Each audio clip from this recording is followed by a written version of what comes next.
Hello, it's Miss Coconut. How are you doing? I'm doing well. So, the other day I was reading this article about Farrakhan, and I thought this would be a great time to talk about something that a lot of people don't talk about. So, we know that the Nation of Islam has given us some really great, powerful leaders like Elijah Muhammad and Malcolm X and Minister Farrakhan. And each story of all of these powerful men is so interesting. Like, we could talk about the legacy of Elijah Muhammad, how he has millions of followers, how he helped, Black people become economically, financially stable. He taught, entrepreneurship. And, there's just this whole orderliness to this religion that does well by a lot of people. Okay, and then we have Malcolm X. The brother changed his life and he was down for the cause, power to the people. And then, Farrakhan, he's our political assassin. This man is very, very intelligent. I love to hear him speak. And, I'm not even religious, but I just love to hear him speak.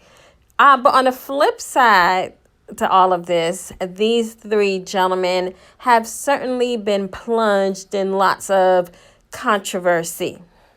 Seriously, y'all, I couldn't even do a 10-minute video on this subject of Wallace Fard Muhammad, okay? Because he's the originator of this religious movement, but by some accounts, he's not a Black man. But he catered to the Black people, and people spoke of him as a Black man. Maybe he was light-skinned, y'all, but look at the picture. Anyway, that's a conspiracy within itself. I don't even have time to go into this conspiracy, okay? And so we're just going to continue with what we know for sure. Elijah Muhammad so when Fard Muhammad, he disappeared, y'all. The leader of this, some say religion, some say Black movement, some say it's a cult. But when the leader, he disappeared, Elijah Muhammad took over. He was his successor. And by all accounts, he was an excellent leader, except he used to sleep with underage minors and had babies with teenagers. He was married. So all of that was, pretty much immoral. And they covered it up. That's what they're saying, that the Nation of Islam covered up all of his alleged affairs. I don't want nobody attacking me, y'all, because y'all like an army. I'm just one little lady just trying to ravel some history, okay? So don't get mad at me for what they're saying. And then, Malcolm X, he was a former, drug dealer and on the street, seedy kind of guy. He turned his life around. He became very empowered, and he was like a dynamo, okay? So he like dynamite, he's like the muscle. But he was a very smart man. And he just felt like we should be separate as Black people from the other races or whatever. But he had this big journey to Mecca, and it changed his life about separatism. And he started to not look at white people as all the devil, okay? Which some of the rhetoric you hear in this particular religion is that the white man is the devil. The white man was created. Farrakhan is known to tell that story about Yaqub, the mad scientist, created the white devils. Okay. And then Farrakhan, as smart as he is, he's always saying something that pisses people off, right? And a lot of his conversation is centered around race.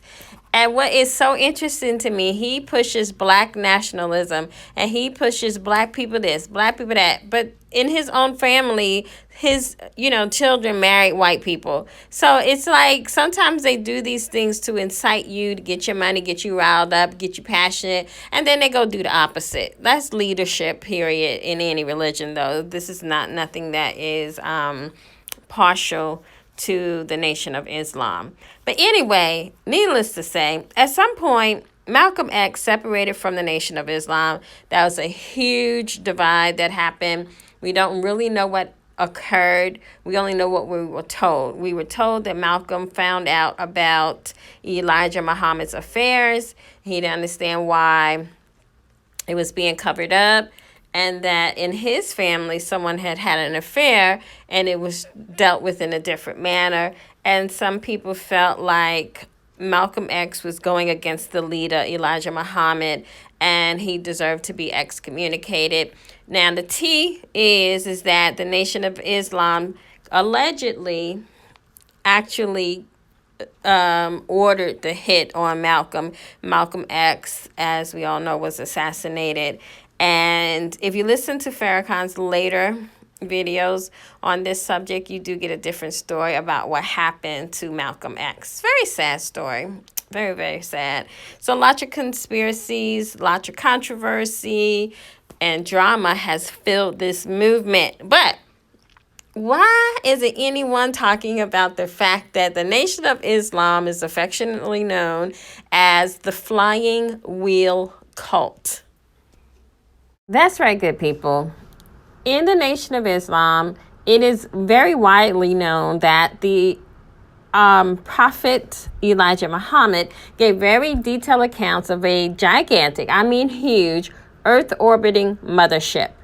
The mother plane, okay, that had a lot of advanced technology weaponry, and that one day this mothership would either judge the world or destroy the world. I'm not really sure of all the mythology, but it's said that they don't necessarily believe that the aliens are in this mothership, but that the mothership was built by scientists long ago, and for different reasons, I don't know, and that they basically is just waiting for a series of events to unfold to destroy the world on Judgment Day.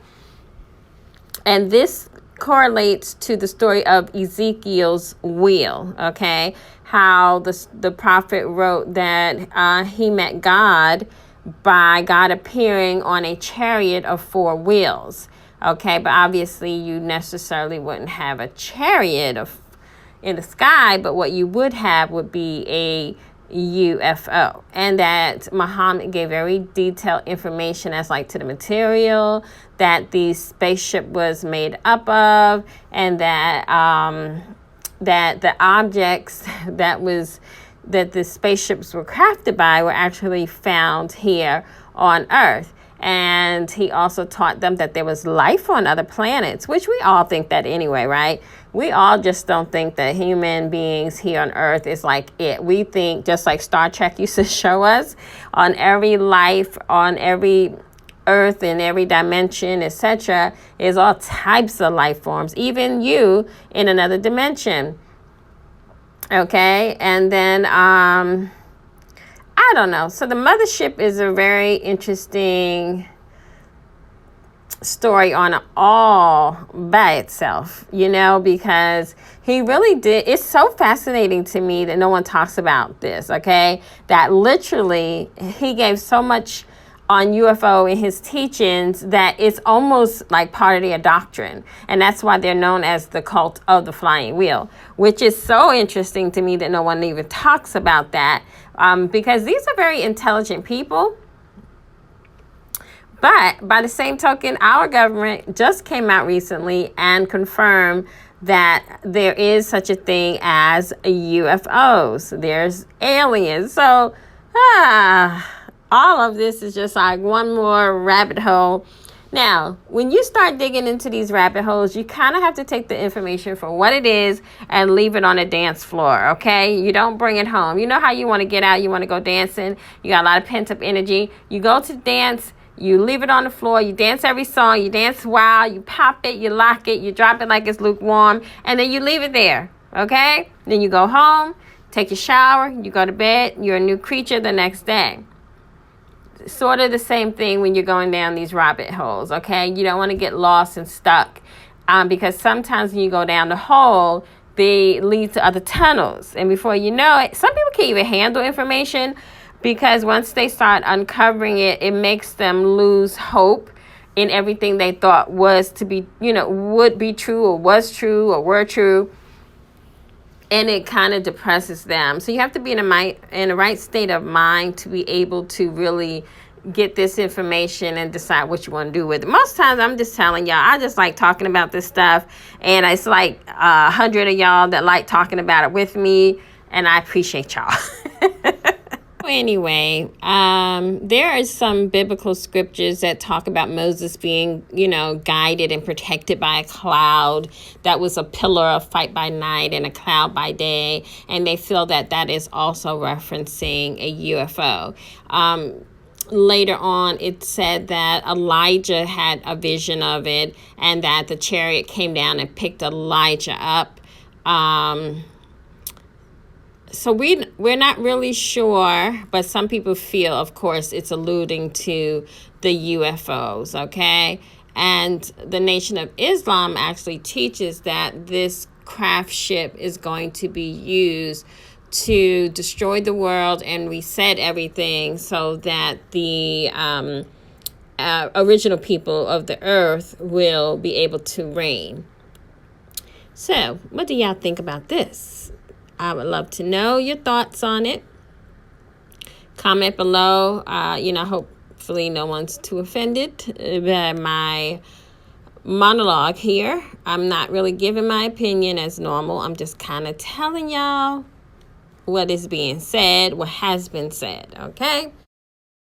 So how would a black nationalist group, movement, religion that was founded by a light-skinned or possibly Afghan or Indian man come up with the theories of UFOs even being a plausible thing?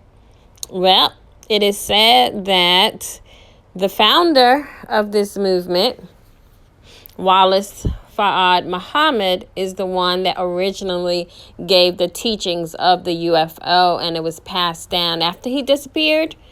More revelations start to come out about this through Elijah Muhammad. Whew. And after the founder taught his disciples this, Elijah Muhammad had his own revelations on Ezekiel's wheel, and he gave further information on the construction of the mothership. But then Farrakhan later said he went aboard the mothership as well.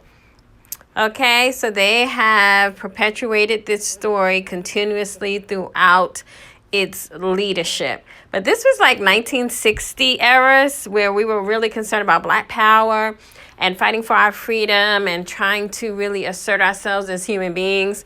So the fact that they're even talking about UFOs is mind-boggling to me. Of course, the leadership started around 1930. And I would be curious to know, because that was also the time of the New Thought movement, the spiritualism movement. So I would love to know, was the leader a part of that movement at some point and then added the Black plight to it to establish this whole other, nation? I don't know, y'all. But what is interesting, the final nail in the coffin, is that the government raided the organization and took a few things and arrested some people. But guess some of what they took was the files on the UFO that had been compiled by the leadership of the Nation of Islam. Now, why is the government worried about something that isn't true? So until next time, Om Shri Brezi.